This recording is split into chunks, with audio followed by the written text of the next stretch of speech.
President Obama got involved due to all the bullicide that had been going on in 2010, and he made some comments. He said he was shocked and saddened. It's time to dispel the myth that bullying is just a normal rite of passage. You are not alone. You didn't do anything wrong. You don't deserve to be bullied. He encouraged young people to reach out to people they trust, folks that you know care about you the way that you are. Over time, you're going to see that your differences are a source of pride and a source of strength. Because remember, a lot of the kids that were killing themselves had something different from the rest of the crowd. So how do bully-proof kids? What do you do to prevent people from being bullied? What you do is you develop a good sense of self. You teach them how valuable they are. So if you have a friend or know of somebody that may be feeling a little sad or feel like they have low self-esteem, it's a good idea to teach them, to show them what valuable person they really are. Show them what strengths they have. Be a friend to them. You teach them to stand up for themselves, or if you have younger brothers and sisters, you teach them to stand up for themselves, to have a voice, to say no. If someone is bullying you directly or someone you know, you can yell out as loud as you can and shock the bully so that they leave you alone. Many times a person that's bullying doesn't expect you to react in an aggressive way or doesn't expect you to say anything. They expect you just to sit there and take it. So if you stand up and with a really loud voice you tell them, leave me alone, or you respond back to them with the same type of aggression they're responding to you, then many times that's probably going to be the last time they're going to bully you. You teach them to expect to be treated with respect.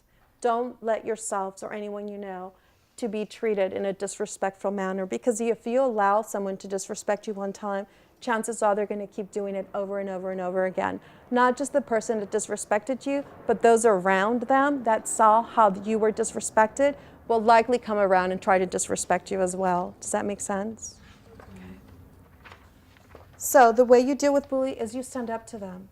You defend yourself. You just say no. You immediately go get help from an adult, somebody that you trust. If you don't get help at school, if they don't respond appropriately the way you think they should, then you tell your parents immediately. You get help from someone that you trust, someone that's going to help you get that strength and that voice that you may not feel that you have because of the situation you find yourself in.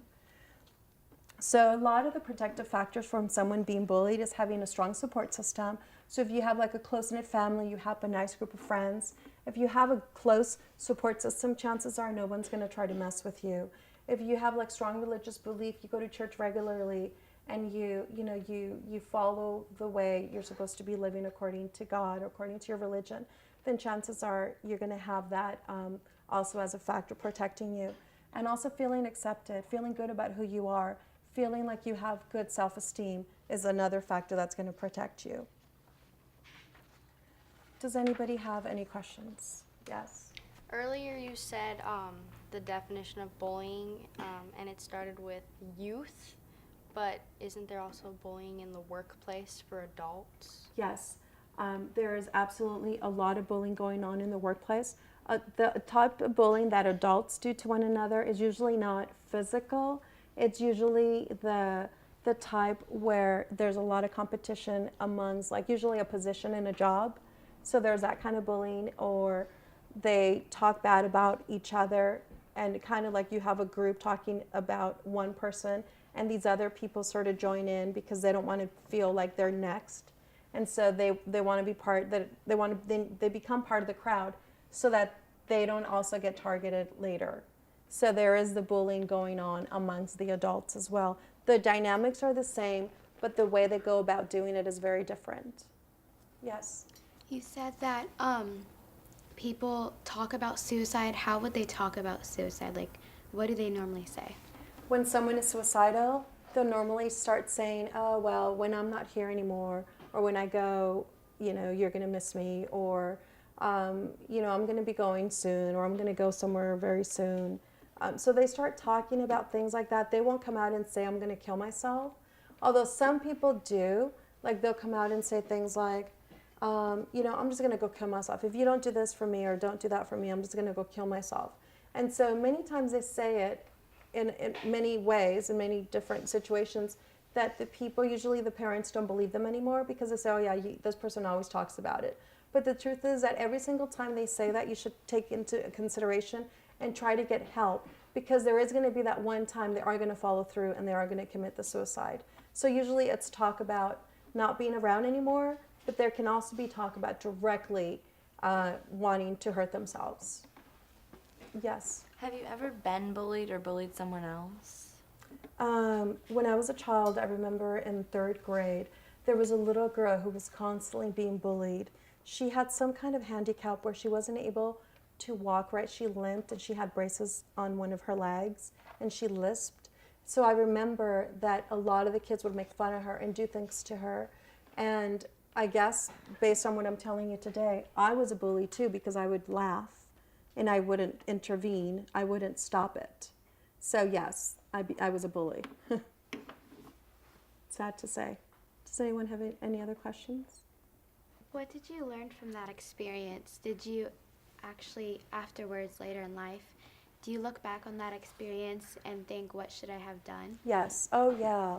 Once I started recognizing what being bullied was all about, I did. I felt really bad for not standing up for her. I remember only her first name. I wish I knew her last name so I could look her up and apologize or talk to her. But yes, I think that a lot of the people that do the bullying end up eventually feeling remorse. Not at the moment, but possibly later when they grow up and they mature a little bit more. How do you think schools can look out for the signs that there could be a school shooting?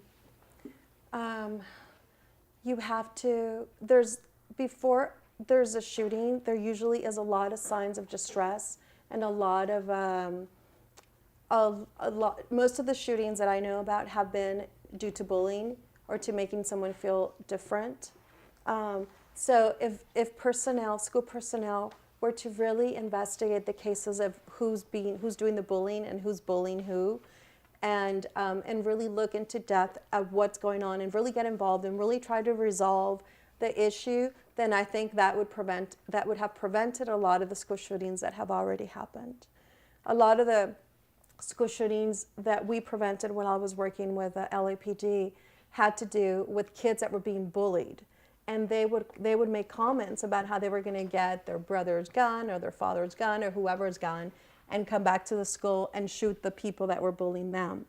So thank God a lot of the personnel got involved and called us, and we immediately put a stop to it because we were able to help the child that was being bullied.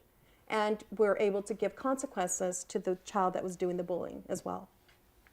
I think that's an effective way to prevent some of the school shootings, not all, but most. What are schools and youth organizations doing to prevent bullying? A lot of what they're doing is they're teaching their staff what it really means to be bullied. So there's a lot of staff education. And there's some organizations that teach children about bullying and about stopping bullying. There's a federal organization called stopbullying.gov that really focuses on doing a lot of the teachings for the schools on how to prevent the bullying. How could someone our age prevent bullying? That's a really good question, and I think that a lot of what I mentioned today, by getting involved, if you see someone in your school or you know of someone in someone else's school that's getting bullied, then teach them about what they can do to prevent that from happening. So basically standing up to the bully, protecting the child getting bullied, and not standing by and letting someone get bullied without you saying or doing anything. If the bully is too powerful and you're afraid that something's going to happen to you, then immediately by going to personnel, to staff, and letting them know that somebody needs help and being the witness to that bully so that that gets stopped immediately.